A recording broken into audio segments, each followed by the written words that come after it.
Hello guys, welcome back to channel. Today என்ன video பார்க்க போகிறோம் அப்படின்னு பார்த்தீங்கன்னா, என்னோட ஃபுல் டைம் ரொட்டீன் விலாக் தான் பார்க்க போகிறோம்.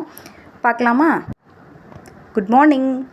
இன்றைக்கி வந்து நான் காலையில் என்ன பண்ணுறேன் அப்படின்னு பார்த்தீங்கன்னா, காலையில் எழுந்திரிச்சு வீடெல்லாம் பெருக்கி வெளியெல்லாம் பெருக்கி கோலம் போட்டாச்சு. கோலம் போட்டதுக்கப்புறம் தான் ப்ரஷ் பண்ண வந்தேன். ப்ரஷ் பண்ணிவிட்டு அதுக்கப்புறமா கையோடு குளிச்சிட்டேங்க. காலையிலேயே குளித்து முடிச்சுட்டு டீ போட வந்தேன். டீ போட்டாச்சு. டீ கொதிச்சிட்டு இருந்துச்சு. பக்கத்தில் வந்து பாத்திரம் கழுவுற வேலை எல்லாமே இருந்துச்சு. ஸோ நான் ஒரு வேலை பார்த்தேன் அப்படின்னா எங்கள் அண்ணி எங்கள் அத்தை எல்லாருமே ஹெல்ப் பண்ணுவாங்க. அவங்க வந்து பாத்திரம் எல்லாத்தையுமே கழுவி கொடுத்துட்டாங்க.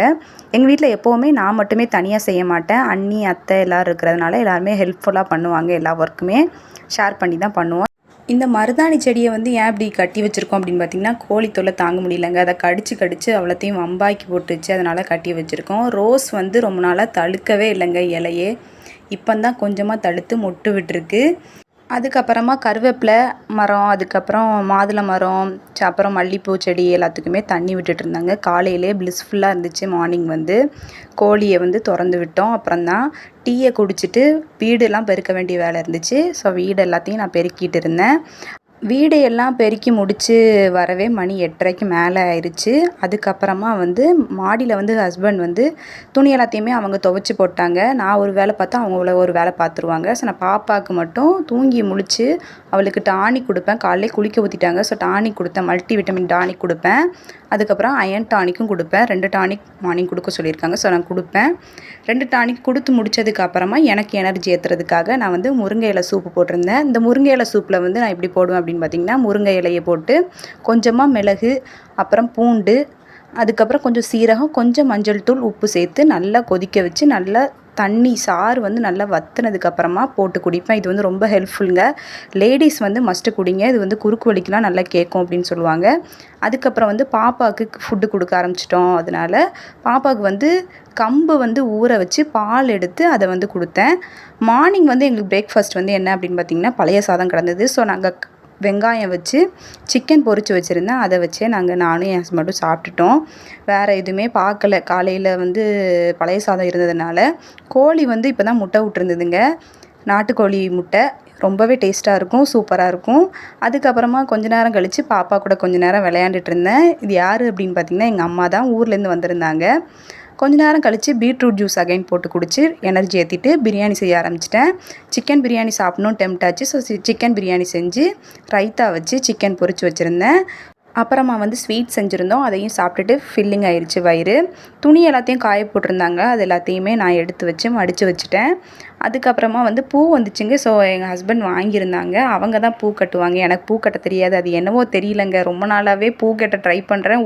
உதிரியாக அப்படி கட்டுனாலே அப்படி கீழே விழுந்துரும். அதனாலே கடுப்பாகி நான் வந்து கட்டவே மாட்டேன். என் ஹஸ்பண்ட் ஒரு வாட்டி தான் பழகுனாங்க. ஆனால் சூப்பராக கட்டுவாங்க. அவங்க தான் எனக்கு எப்போவுமே கட்டி கொடுப்பாங்க. அதுக்கப்புறமா வந்து கிராசரிஸ் வந்து நான் வந்து ஃப்ளிப்கார்ட்டில் கொஞ்ச நாள் ஆர்டர் போட்டு தான் வாங்கினோம். 2 மாதமாக அப்படி தான் வாங்கிட்டுருக்கோம். இந்த மாதமும் வாங்கியிருந்தோம். எல்லா திங்ஸுமே நல்லா தான் இருந்துச்சு. ஆனால் ஒரு ப்ராடக்ட் மட்டும் மிஸ் ஆயிருச்சு. நான் வந்து கொஞ்சம் கேர்லெஸ்ஸாக இருந்துட்டேங்க அந்த விஷயத்தில். நீங்கள் வந்து எந்த ப்ராடக்ட்டுமே வாங்கினீங்க அப்படின்னா ஃப்ளிப்கார்ட்டில் ரொம்ப கேர்ஃபுல்லாக எல்லாத்தையும் செக் பண்ணி வாங்குங்க. அப்போ தான் ப்ராடக்ட் எல்லாம் கரெக்டாக வந்திருக்கும். எங்கள் அம்மா வந்து வாழைப்பழம் வாங்கிட்டு வந்தாங்க. எங்கள் ஊரில் வந்து வாழைப்பழம் வந்து சீப் ரேட்டடாக இருக்கும். அதனால் வாங்கிட்டு வந்தாங்க. அதையும் எடுத்து கூடையில் எடுத்து வச்சேன். 2 மாதுளம்பழமும் வாங்கிட்டு வந்தாங்க. அதையும் எடுத்து வச்சுட்டு அம்மா வந்து முறுக்கு சுட்டிருந்தாங்க. கொஞ்சம் ஸ்நாக்ஸ் வாங்கிட்டு வந்தாங்க. அதை எடுத்து வச்சுட்டு பாப்பாவுக்கு ஃபீட் பண்ணிவிட்டு பாப்பாவையும் தூங்க வச்சுட்டேன். பாப்பாவும் கொஞ்சம் நேரத்தில் தூங்கிட்டாங்க. அதோட கோழி என்ன செய்யுது அப்படின்னு சொல்லி போய் பார்த்துட்டு கொஞ்சம் நேரம் நின்றுட்டு இருந்தேன். அப்புறமா வந்து ஹஸ்பண்ட் வந்து மாவுக்கு ஊற வச்சுருந்தாங்க. அதை ஆட்டிகிட்டு இருந்தாங்க. நான் வந்து சைட் பை டீ போடணும் அப்படின்னு சொல்லிட்டு இருந்தேன். அத்தை வந்து ஸ்நாக்ஸ் வாங்கிட்டு வந்திருந்தாங்க. சமோசா வாங்கிட்டு வந்தாங்க. ஸோ நாங்கள் டீயை போட்டு சமோசாஸ் வச்சு சாப்பிட்டுட்டோம். சாப்பிட்டு முடிச்சுட்டு அதுக்கப்புறமா வந்து விளக்கு ஏற்ற போயிட்டேன். சாமிக்கு விளக்கு ஏற்றுறதுக்கு பூலாம் வச்சு சாமி கும்பிட்டுட்டோம். சாமி கும்பிடும்போது அப்படி ஒரு டிவோஷ்னல் பீஸ்ஃபுல்லாக இருக்கும். ஸோ டெய்லி வந்து நான் சாமி கும்பிட்டுருவேன் கரெக்டாக ஈவினிங் விளக்கு பொருத்தி.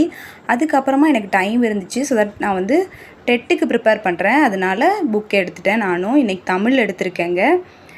அதில் வந்து இலக்கண பகுதி தான் எடுத்திருந்தேன். இந்த சார்பு எழுத்துக்கள், உயிரெழுத்து, அதாவது உயிரளபடை, ஒற்றளபடை அந்த டாபிக் தான் எடுத்திருந்தேன். தமிழில் வந்து இலக்கண பகுதி வந்து கொஞ்சம் டஃப்பாக தான் இருக்கும். ஸோ நல்லா கேர்ஃபுல்லாக படிங்க. நீங்கள் டெட்டுக்கு ப்ரிப்பேர் பண்ணுறீங்க அப்படின்னா தம்ஸ் அப் பண்ணுங்கள் கமெண்ட் செக்ஷனில். அதுக்கப்புறமா ஒரே கிரேவிங்ஸாக இருந்துச்சு. அண்ணி வந்து பிரெட் ஆம்லெட் செஞ்சு கேட்டாங்க. ஸோ அவங்களுக்கும் செஞ்சு கொடுத்து நானும் சாப்பிட்டேன். டேஸ்ட்டு சூப்பராக இருந்தது. நைட்டுக்கு வந்து அம்மா வந்து ஆப்ப மாவு கொண்டு வந்திருந்தாங்க. ஸோ ஆப்பம் சுட்டு நாங்கள் வந்து தேங்காய் பால் வச்சு சாப்பிட்லாம் அப்படின்னு சொல்லிட்டு ஆப்பம் சுட்டுட்டு இருந்தேன். சைடில் வந்து நைட்டு வந்து சிக்கன் நான் வந்து சாப்பிட்றதுனால பாப்பாவுக்கு ஃபீட் பண்ணுறேன் அப்படின்னால நான் வந்து மருந்து வச்சு குடிப்பேங்க. அதாவது என்னென்னா சுக்கு, ஓமம் எல்லாத்தையும் வந்து சுடு தண்ணியில் நல்லா வேக வச்சு, அதாவது தண்ணி எல்லாமே நல்லா குறைஞ்சதுக்கப்புறமா சாறு வந்து உள்ளே அப்சர்வ் ஆனதுக்கப்புறம் அதை வந்து ஃபில்ட்ரு பண்ணி குடிப்பேன். அது வந்து ரொம்பவே நல்லா டைஜஷன் ஆகும். அப்புறம் சாப்பிட்டு முடிச்சுட்டு மாடிக்கு வந்துட்டேன். நானும் மாடிக்கு வந்துட்டு கொஞ்ச நேரத்தில் உட்காந்து எடிட் பண்ணுவேன். பாப்பாவை தூங்க வச்சுட்டு அந்த டைம் தான் எனக்கு ஃப்ரீயாக இருக்கும். ஸோ அந்த டைமில் உட்காந்து எடிட் பண்ணி முடிச்சுட்டு அதுக்கப்புறமா தூங்க ஆரம்பிச்சிருவேன். தூங்க ஆரம்பிக்கிறதுக்குள்ளே மணி 11 ஆயிரும். இந்த மாதிரியான இன்ட்ரெஸ்டிங்கான வீடியோஸ் பார்க்குறதுக்கு நம்ம சேனலை சப்ஸ்கிரைப் பண்ணிவிட்டு பக்கத்தில் இருக்க பெல் ஐக்கானை கிளிக் பண்ணுங்கள். அப்போ தான் நம்மளோட வீடியோஸ் எல்லாமே வரும். நெக்ஸ்ட் வீடியோவில் பார்ப்போம் கைஸ். தேங்க்யூ, பாய்.